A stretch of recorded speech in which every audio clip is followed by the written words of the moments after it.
साथियों नमस्कार, आप देख रहे हैं आर्य प्रयास। मैं हूं धर्मेंद्र शुक्ला। अयोध्या के विधानसभा क्षेत्र मिल्कीपुर में आज चर्चा का विषय बनाए हुए है मिल्कीपुर।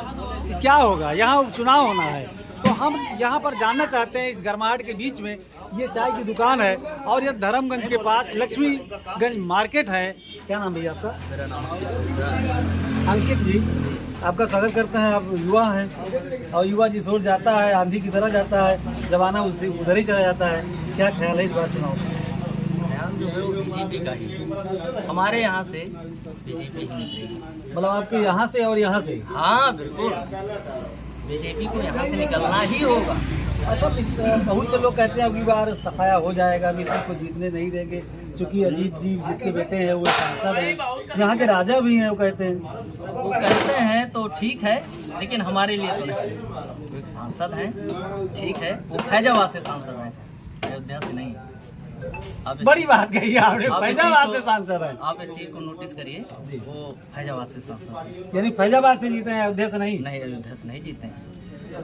और आप समझिए, जो अयोध्या की जनता है उन्होंने उनको हरा के ही भेजा है फिलहाल। और जो है विधानसभा जो थी वहाँ पे जीत गए हैं, लेकिन अयोध्या में प्रॉपर वो हारे।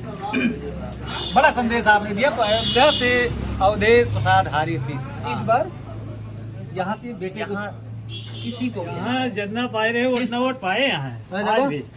आज भी पाए थे। पिछले बार जो लल्लू थे खड़े थे उतना वोट यहाँ की जनता दिया। चलिए, यहाँ पर दादाजी बैठे हैं। दादाजी, आपका शुभ नाम क्या है? अनिल जी, आप इस समय उपचुनाव चल रहा है और ये इस समय एक तरफ बहुत बड़ा गठबंधन है, इंडिया गठबंधन, और दूसरी तरफ भाजपा और तमाम अन्य दल। कैसा रहेगा उपचुनाव? ये अभी आप जिससे बात कर रहे थे मेरा छोटा भाई जी, ये तिवारी जी मिश्रा जी के भाई हैं। नहीं, अच्छा, आप मेरे बड़े भैया। अच्छा, आप वो मेरा छोटा भाई। अब बात ये हुई, मेरे कहने का तात्पर्य ये था कि मैं उसका बड़ा भाई हूँ, छोटा भाई है, तो उसका कितना हक है हम पर? पूरा हक है। तो वो जहाँ जाएगा क्या करेगा? हमको जवानी की जोर जाएगी, जमाना वो जोर से आ जाएगा। लेकिन आपने एक चीज़ पर ध्यान नहीं दिया। उसने क्या कहा? उसने अपना पहला सेंटेंस क्या कहा? बताइए। नहीं, मैं आपसे पूछ रहा हूँ, आप बता रहे हैं, आप सब बात आपसे कर रहे हैं जी, पर मैं पूछ आपसे, अभी आपने बात किया इंटरव्यू, उसके लिए क्या? उसने कहा भाजपा यहाँ से निकल रही है। निकल रही है, निकल रही है, रही है, रहा हमें जी नहीं, निकल रही है। आप पूरा ध्यान दीजिए, निकल रही है। आप यहाँ से अभी निकल रहे हैं। ये निकल रहे हैं, मीनिंग की बात नहीं है। आपको लोग सुन रहे हैं, आपसे जानना। जी मैं जानता हूँ, निकल रही है, निकल भी जाएगी। निकल भी जाएगी, ये कहिए आप, पूरा आपने किया। लेकिन निकलने का मतलब फिर आप समझिएगा, अभी भी इसमें व्याकरण छिपा है कि निकल रही है, निकल जाएगी, अभी भी इसमें व्याकरण छिपा है। समस्या ये है, यदि आप यहीं के हैं, यदि आप इसी विधानसभा के हैं, हम तो बाहर विधानसभा आप से बाहर विधानसभा, तो फिर आपसे ये प्रश्न नहीं बनता है जो मैं करने वाला था। ठीक है, अगर यहाँ के होते तो मैं जरूर करता। लेकिन हम आपसे जानने आए हैं, ये है, लोगों को सुनाने आए हैं। बात ये है कि ये प्रजातंत्र है और प्रजातंत्र में ये कम से कम इंडियन डेमोक्रेसी जिस तरीके से इसको फ्रेम किया गया है ना, इसमें किसी न किसी को तो निकलना ही है। कोई न कोई निकलता ही है हमेशा, वो चाहे अच्छा हो चाहे बुरा हो। आज इन्होंने नोटा दिया है, ठीक है, कि इनमें से कोई नहीं, लेकिन अभी भी हिंदुस्तान की जनता इतनी जागरूक नहीं है कि वो नोटा का इतना जबरदस्त प्रयोग करे कि नेताओं की समझ में आए कि वाह ये नोटा हम पे भारी पड़ जाए। ठीक है, अभी वो इतना मोटा नहीं हुआ है कि इन पे भारी पड़ जाए। बस नोटा इतना मोटा नहीं हुआ। आप इतना समझिए, हम लोग है राष्ट्र के लिए दे जरूरत रहे है, हैं। बिल्कुल पहली जरूरत चीज, जी। हम लोग राष्ट्र के लिए वोट देंगे। पहली चीज, बिल्कुल जरूरत। पहली चीज ये है कि हम लोग राष्ट्र के लिए वोट दे रहे हैं। आप पहली चीज, आपका कथन है कि अगर भाजपा को देंगे तो राष्ट्र को दे रहे हैं। बिल्कुल, वर्तमान में हमें लगता है कि वही राष्ट्र हित का कार्य कर रही है, वही करेगी भविष्य में। तो हम भविष्य को देखते हैं, क्योंकि हम युवा हैं। हमको ऐसा लगता है कि हम जब भैया की एज में होंगे तो हमें लगता है अपने राष्ट्र के हित के लिए हमें अपने बच्चों को कहना न पड़े और इतने काबिल हो कि उनको कहाँ जाना है वो ध्यान दें। बहुत बढ़िया भाई, यहाँ पर भैया जी बैठे हैं। क्या नाम भैया आपका? मेरा नाम अखंड प्रताप सिंह है।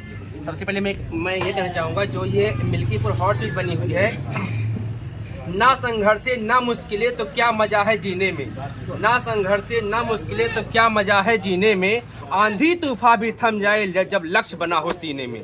वाह भाई, क्या बात है। जब से हम लोग ये फैजाबाद लोकसभा हारे हैं, तब से हम लोग हर जगह कोसे जा रहे हैं। हम लोगों को कहीं सम्मान नहीं मिल रहा है, तो हम लोग उस पर विचार कर रहे हैं। कैसे विचार कर रहे हैं? असफलता एक चुनौती है, स्वीकार करो। असफलता एक चुनौती है, स्वीकार करो। क्या कमी रही गई है, सोचो और सुधार करो। कुछ किए बिना जय जयकार नहीं होती, और कोशिश करने वालों की कभी हार नहीं होती। कोशिश करने वालों की कभी हार नहीं होती। इसलिए अब की बार अयोध्या में मिल्कीपुर विधानसभा निश्चित रूप से कोशिश करके आगे भाजपा को जिताने जा रही है। यहाँ पर बाहर हमारे भाई साहब बैठे हैं और हम आपसे बात करते हैं। भैया स्वागत करते हैं आपका। आपका शुभ नाम क्या है? हरीश मिश्रा। जी भैया मिश्रा जी, अपने विधानसभा में चुनाव चल रहा है, ये सर्दी में भी गर्मी का मौसम नज़र आ रहा है, तो क्या हाल चाल है? बढ़िया है। होने वाला क्या है चुनाव में? चुनाव बहुत बढ़िया रहेगा। उपचुनाव है, बीजेपी जीतेगी यहाँ से। तो चुनाव ना होता तो अब की बार जीतती बीजेपी। मतलब हर हाल में हाँ, ये सब लोग कह रहे हैं अब की बार यहाँ से भाजपा का सफाया होने वाला है। नहीं, ऐसा कोई नहीं। अवधेश की प्रक्रिया ऐसे है कि वो जब से जीत के गए यहाँ दिखाई नहीं देते। 2-4 दिन पहले आए थे भिटारी में, नित्य सेन यादव के यहाँ, बस और कहीं किसी प्रोग्राम में वो दिखाई नहीं देते। मतलब इधर क्षेत्र में आते नहीं? नहीं, बिल्कुल विकास कार्यों से कुछ नहीं किए हैं। अच्छा, क्षेत्र में कोई मुद्दा भी है चुनाव जीतने भाजपा को जिताने का? कोई मुद्दा है कि बस ऐसे भाजपा को जिताने? अरे विकास कार्य इतना ज़्यादा हुआ है कि क्या बताएं। सड़क से लेके बिजली तक जो भी देखो, विकास कार्य बीजेपी ने बहुत ज़्यादा किया। अब भी नई रोडें, इतनी रोडें नहीं दे दिए हैं कि हर तरफ हमारे यहाँ जाओगे गड्ढे वाली रोड नहीं मिलेगी। सब रोड चाहे जिससे पूछ लो, पूरी रोडें एकदम नई बना दिए सब। हाँ, चलिए भाई, बहुत बढ़िया है। आप जी, आपका शुभ नाम क्या है? सुभाष यादव। भैया सुभाष यादव जी, आपका स्वागत करते हैं। और ये मिल्कीपुर आपकी सरजमी पर हम भी यहाँ पर आए, तो ये चुनाव का जो माहौल है क्या होने वाला है? भाजपा के लिए बेहतर है, भाजपा जीतेगी। जैसे अन्यथा नहीं लीजिएगा, हम अपने दर्शकों को भी कह रहे हैं कि यादव मीन्स लोग अखिलेश यादव समझ लेते हैं, सपा समझ लेते हैं, एनडीए गठबंधन समझ लेते हैं। लेकिन अभी एक जब मिले थे साथी, आप भी इधर मिले हैं, तो आप भी भाजपा की तीमारदारी कर रहे हैं कि बात कर रहे हैं, कैसा लग रहा है, कैसे ले रहे हैं? कुछ व्यक्तिगत संबंध भी होते हैं, इसकी वजह से हर लोग अपने अपने पक्ष का अपने फायदे के लिए करते हैं। तो हमारा व्यक्तिगत संबंध है, इसलिए हम भाजपा को लाइक करते हैं। बाकी भाजपा का काम भी अच्छा हुआ है। भाजपा के नेता है, जो भी लोग हैं, वो बराबर पब्लिक से मिलते रहते हैं, लोगों में चलते रहते हैं, उनकी समस्या पूछते हैं, तो हर चीज़ बेहतर है। ये सब सारी चीज़ें हैं, तो इसलिए भाजपा बेहतर है। बहुत बहुत धन्यवाद। फिर मिलेंगे। सादर प्रणाम। धर्मेंद्र शुक्ला।